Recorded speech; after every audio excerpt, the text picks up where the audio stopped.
O apóstolo Paulo escreve a esta igreja no versículo 10: Vós e Deus sois testemunhas de quão santa, justa e irrepreensivelmente nos ouvemos para convosco os que crestes. Amém? Amém. Meus amados, continue com a sua Bíblia aberta, que nós vamos ver outros versículos até o versículo 10 do capítulo 2.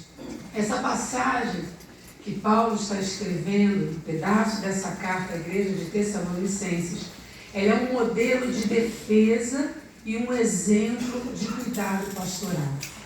O apóstolo Paulo, ele lista, até o versículo 10, os motivos corretos do ministério evangelístico. Essa passagem nos faz refletir sobre quais motivações têm nos levado a combater pela defesa da verdade na pregação do Evangelho. Eu lembro que há um tempo atrás, há alguns meses, eu estava muito angustiada diante de algumas coisas que aconteceram. Um determinado irmão, pastor, veio conversar com meu esposo e de uma forma muito altiva. Ele foi colocando a sua agenda, o que ele fazia, onde ele ia e aquilo tudo. E aquilo vem no meu coração, eu vejo algumas pessoas com esse comportamento e tem sido tão comum em nosso meio, irmãos, e como a gente está se acostumando com isso. Ontem nós conversamos e meditamos sobre a fé não fingida, sobre a teatralização da fé, a dramatização da fé. E nós estamos nos acostumando a ver o ministério ser levado, o ministério evangelístico, pastoral, enfim, nós estamos nos acostumando com a motivação errada e estamos aplaudindo as pessoas que assim o fazem. Eu lembro que eu fiquei muito angustiada. E eu falei, meu Deus do céu, será que não tem um remanescente, não tem alguém, meu Deus, no meio do povo de Deus que vai se levantar da forma correta, da forma certa, que vai te servir ministerialmente no ministério evangelístico, da pregação, da defesa dessa verdade, sendo de verdade? Porque essas são as minhas referências. Os irmãos viram meu sogro aqui ontem, ele é a minha referência e ele tem autoridade e ousadia porque ele está vivendo o motivo correto.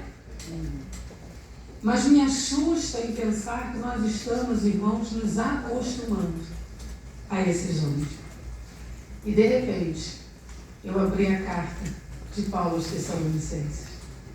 E ele se defende das acusações contra ele, dizendo, eu preguei pelo motivo certo. Aleluia. E ele termina dizendo isso. Vocês são testemunhas de quão santa, de quão justa e de quão irrepreensíveis nós fomos, vocês e Deus. São testemunhas de quando nós pregamos o Evangelho nesta cidade. E eu pergunto para nós nessa manhã, irmãos, quais têm sido as nossas motivações, quais têm sido as nossas reais motivações ministeriais? Paulo está tratando aqui, irmãos, de mentiras e difamações referentes a ele por ardilosos inimigos tessalonicenses. Se levantaram contra ele toda a equipe de obreiros que estavam com ele.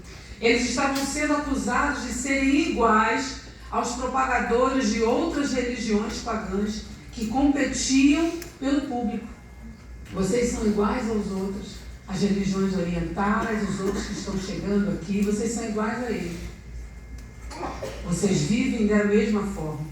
E Paulo inicia a sua defesa convocando, irmãos, as suas primeiras testemunhas. E qual foi? A própria igreja em Tessalônica. E ele diz, ele lembra a igreja, na sua defesa, ele lembra, traz os irmãos como sua testemunha, e ele diz, porque vós mesmos, irmãos, bem sabeis que não foi em vão a nossa entrada. No versículo 7 ele foi, fomos brandos entre vós, como uma babá que cuida dos seus filhos. Nós cuidamos de vocês, vocês eram crianças espirituais, bebês espirituais, a gente cuidou como uma babá, com cuidado de uma ama que tem com os seus filhos. E vocês sendo tão afeiçoados, de boas vontades, a gente quis não comunicar somente o Evangelho de Deus, mas as nossas próprias almas. Envolveu o sentimento, envolveu a nossa vontade. Não foi só o Evangelho de Deus, não. A gente A gente ficou amigo, a gente, sabe, envolveu alma, coração, sentimento. Porque bem vos lembrais, irmãos, do nosso trabalho e fadiga, pois trabalhando noite e dia para não sermos pesados a nenhum de vós, pregamos o Evangelho de Deus. E ele diz aqui, a gente podia ser pesado, porque a gente era apóstolo. A gente podia cobrar, a gente podia tirar dinheiro de vocês, a gente podia levar vantagem, porque nós somos apóstolos. Mas a gente não fez isso não, a gente trabalhou de dia e noite para não ser pesado para vocês. Para não ser pesado para vocês. Eu me lembro que um dia desse nós estávamos em um hotel participando de uma conferência de família. E eu cheguei àquela mesa de café da manhã, né, irmão, de hotel, todo mundo gosta, né? Eu gosto. Quando eu vi aquela mesa, eu me constrangi e comecei a orar por aquela igreja. Eu falei, Senhor, abençoe esses irmãos. Porque nós estamos aqui pelo cuidado e carinho deles. E muitos deles não têm o que eu vou comer agora nessa mesa. Abençoa, dá provisão para que eles tenham.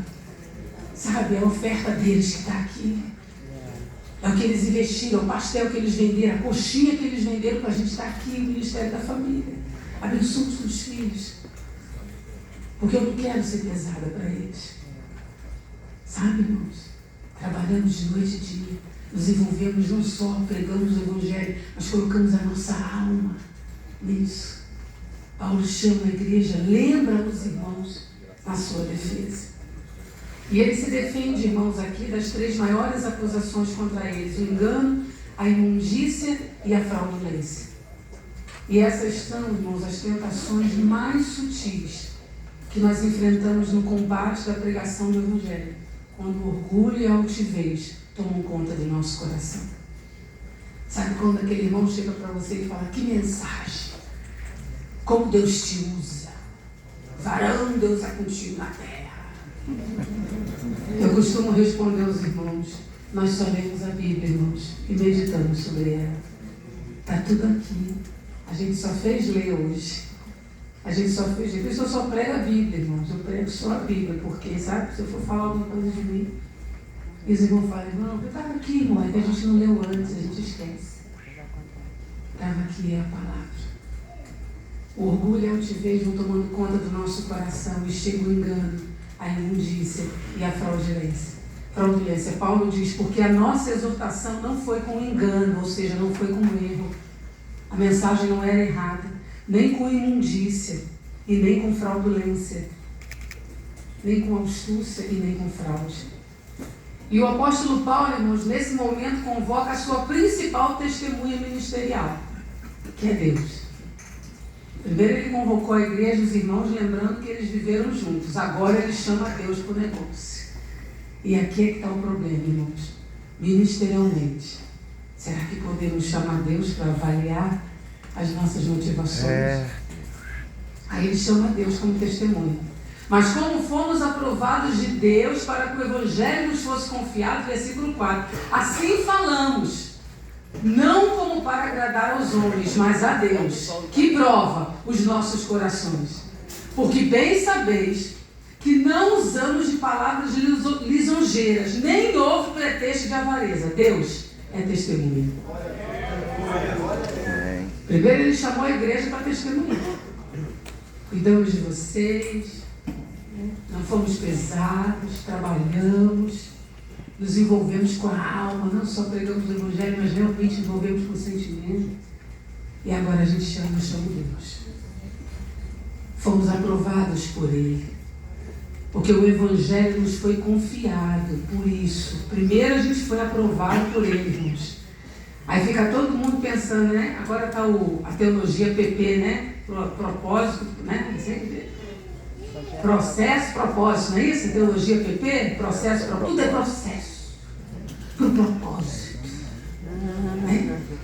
O processo e o propósito. Ah, estou no processo. E tem um monte de amiga minha no processo. Irmão. O processo, depois fica tudo igual. Irmão. Faz psicoterapia, faz fotinho em estúdio, aí fica.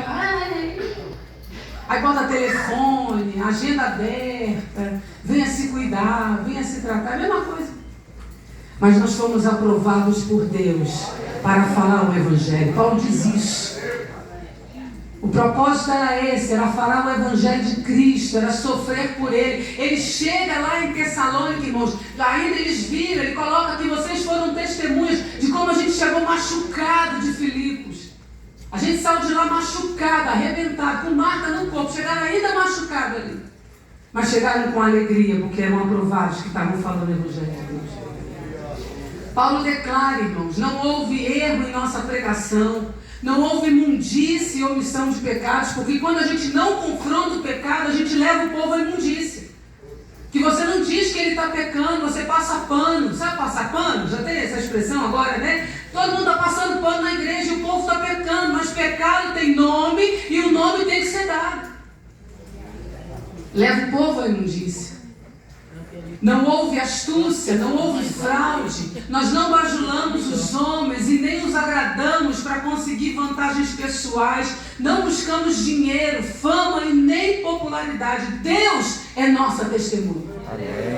A gente não fez isso. E eu lembro que eu estava angustiada. E quando eu li essa mensagem, o Espírito Santo trouxe uma paz no meu coração. E ele me disse, seja uma dessas. Seja uma dessas. O mundo inteiro pode não ser, mas você leu aqui. É assim que tem que ser. Seja uma dessas. Chame Deus como sua testemunha e fale como Paulo, Ana. Não houve erro na nossa pregação, não houve imundície e omissão de pecados, não houve astúcia, não houve fraude, não bajulamos os homens, não os agradamos para conseguir vantagens pessoais, não buscamos dinheiro, fama ou popularidade. E Deus é minha testemunha, que eu preguei o Evangelho, eu defendi a verdade. Eu defendi a verdade. E eu preguei o Evangelho. Fomos aprovados por Deus, Paulo diz. O Deus que esquadrinha os corações e prova os rins, irmãos, para dar a cada um segundo os seus caminhos e segundo o fruto das suas ações. E isso vai continuar no céu. Não pensa que é só aqui, não. Pastor Guna está para lançar o livro de escatologia. Ele estava conversando comigo um dia desse. No julgamento, nós vamos ter como igreja as nossas obras serão julgadas. Serão, irmão. A gente vai estar tudo de branquinha, a igreja lá em cima. Aí ele vai nos dizer se a motivação foi certa ou não. Mesmo lá em cima, as nossas obras serão julgadas como igreja, já como santos. E nós vamos sofrer danos, segundo a palavra de Deus. A gente vai deixar de ganhar o que a gente pensava que era importante. Mas esse é assunto para a próxima conferência.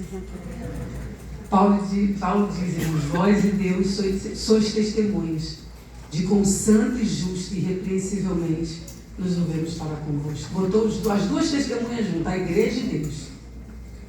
Vocês podem testemunhar por mim.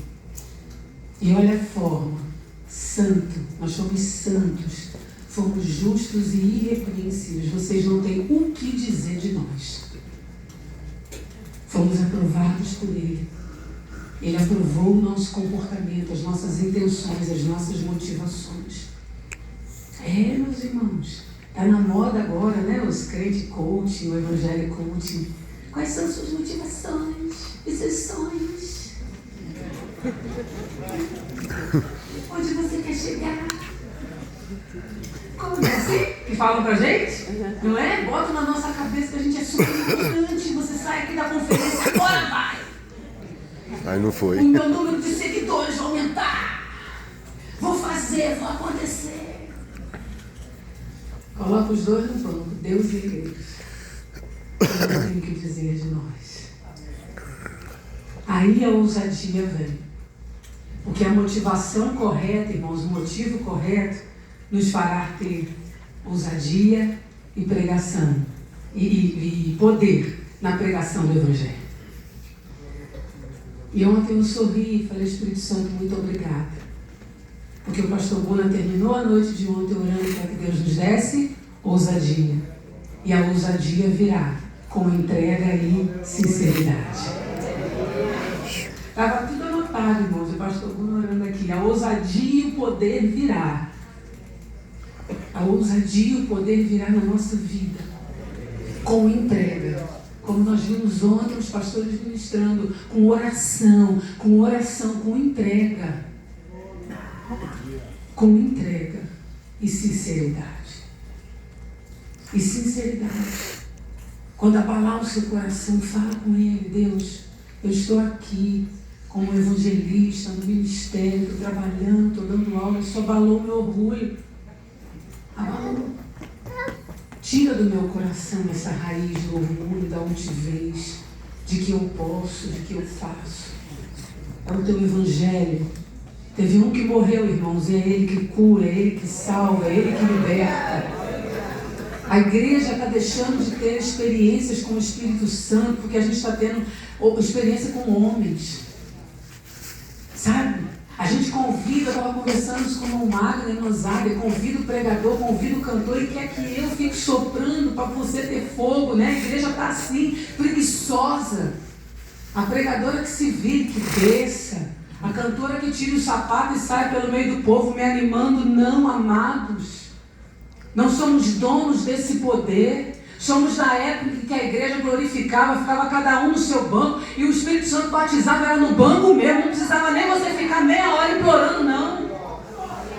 Não era assim? O movimento era na igreja toda, porque havia o que? Sinceridade e entrega. Sabe? E hoje a gente está só no homem, na palavra de homem não. E olha o que o apóstolo Paulo testemunha, porque o nosso evangelho não foi a voz somente em palavras, mas em poder e no Espírito Santo e em muita certeza, como bem sabeis por amor de vós.